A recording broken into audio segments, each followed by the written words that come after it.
If you do an anthropological study of civilizations through history, you'll find that men historically have 5 basic needs: food, shelter, clothing, sex, and alcoholic beverages.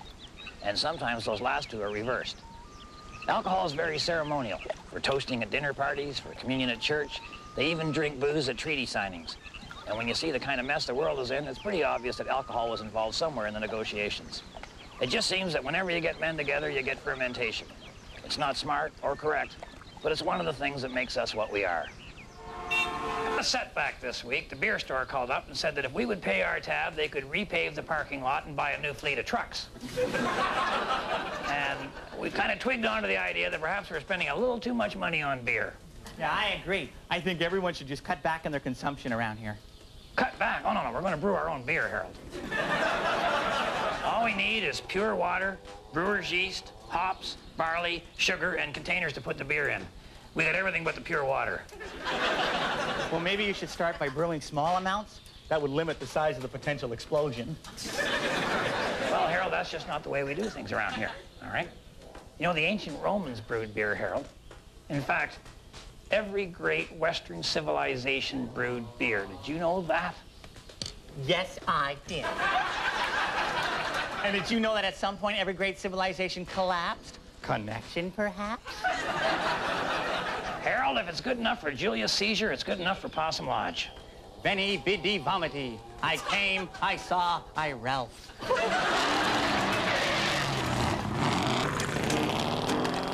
Oh, we're out here squashing beer cans in the middle of the night. They blow up like tomatoes if the band just hits them right. Yes, we love to squash those beer cans and drive them into the ground. We just squashed a can of Perrier. We're obviously getting too close to town. Welcome to Handyman Corner. This week, with the Brew Your Own Beer project going on, I thought I'd show you how to make a great addition to any bar, whether that bar be in your family room, your office, or your golf cart. You know, 2 things that you need at a bar is ice and water.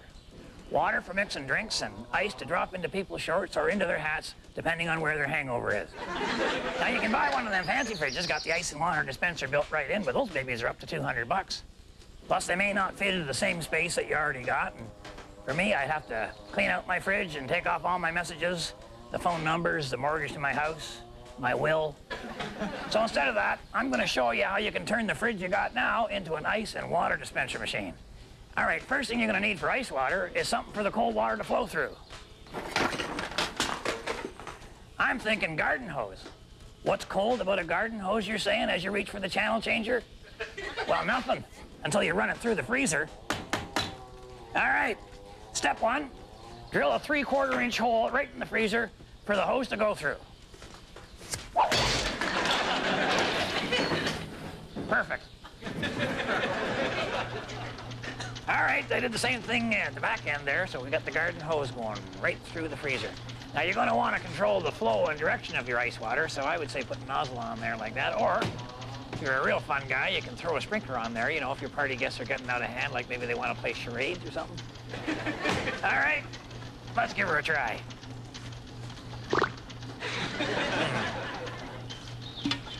It's on. Oh, my gosh. All right, there's a problem. She's frozen up solid there.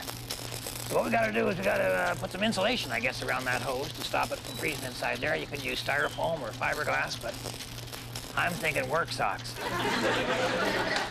All right, luckily I had holes in the toes, so they just thread right on there. Now, to make the ice maker part of our refrigerator renovation, you're going to need an ice cube tray and a cupboard door handle. So while you go and get those, let's get back to the show for a few minutes. Man, my feet are freezing. Well, I don't know what we did wrong, but our first batch of homemade beer did not taste all that great. Well, Uncle Ed, did you, like, boil and sterilize all the beer vats and beer bottles? How do you mean? Well, you gotta boil everything to make sure all the germs have been removed. Well, we wipe them on our shirts. Our shirts are clean. Oh, I mean, you gotta make sure the canisters are perfectly sterile. Harold, the only thing perfectly sterile up here is old man Sedgwick. Besides, how can you boil a hot tub? Okay, but you know what happens if you get any one of those unwanted, nasty little germs and bacteria. Yeah, they end up producing your show. Well, our second batch of beer didn't really work out any better than the first. Can't understand how the Romans could brew beer and we can't. Maybe we should have a toga party. Did you add enough sugar? I mean, did you let the beer brew and ferment for 2 weeks? 2 weeks? Who has that kind of time? Uncle Red, you gotta do it. Well, don't they have like a minute beer? No, I'm sorry, you cannot make a fine quality lager with, like, you know, Kool-Aid technology. All right, we'll try it again. Actually, this time, we have a real proper vat to brew the beer in. A real beer vat? One where you can let the beer brew and ferment for 2 weeks? Okay, not a real proper vat, no, but there's a starch factory up on Back Bend Road. They got a water tower there full to the brim with pure rainwater. We can mix the beer in there. And to heat it up? Well, this is the beauty. The starch plant has been condemned, so we can torch it, boil the beer. I'll tell you something, in 2 weeks, we're gonna have 15,000 gallons of beer. We're gonna call it arson ale. Oh, Uncle Red, that's a really big factory. What if the fire gets out of control and starts to spread? How are you gonna get the fire out? With the beer. Okay, well, how are you gonna get the beer from the tower to where the fire is? We'll drink it and use our bodies as fire trucks.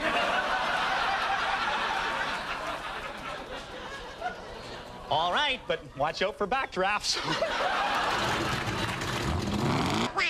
Welcome back. All right, we're going to continue on with the ice-making part of our refrigeration renovation thing here. And like I said before, you need an ice cube tray and a cupboard door handle. Now, you take the cupboard door handle and you mount that to the inside of the top of the freezer. Way at the back, though, all right? Then you hang your ice cube tray onto the door handle with the hook right like that, exactly, absolutely exactly like that. All right, we got the door handle mounted in there, and I'm going to hang the ice cube tray on that, and I've put some duct tape on here, sticky side up, so that I can actually stick the tray to the inside of the ceiling of the freezer. You know, the Possum Lodge members up at Rankin Inlet tell me that duct tape won't stick when it's frozen. Well, that's good, because what it means is when the ice cubes are all frozen, the duct tape's going to let go, and the tray will fall back and rest against the inside of the back of the freezer. Now, on the outside of the back of the freezer, right where that tray's going to be, we mount this paddle. And we just mount it at the bottom so it's nice and springy. When you want an ice cube, you just pull back on the paddle and let her go. Thwack! There we are.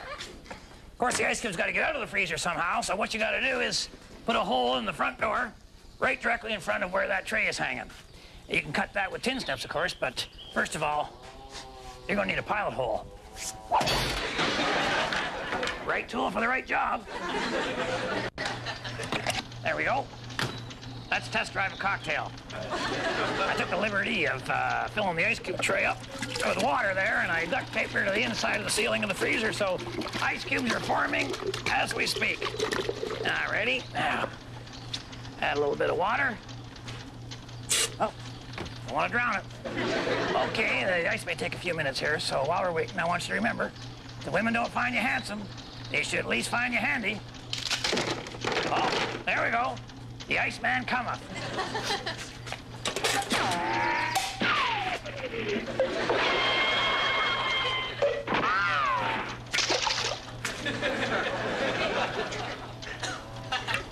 Perfect.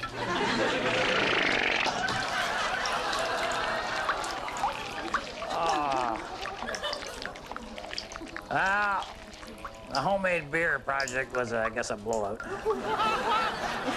I thought you were trying to make a dry beer.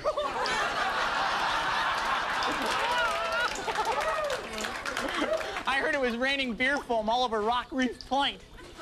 Well, it started out okay. I mean, Junior mixed everything up in a wheelbarrow, and then Buzz flew over in a plane, dropped her down into the water tower, and then we sealed her up, snugged her tight down there, and we set the starch plant on fire. Everything was going great, and then she turned into what I believe they call an inferno.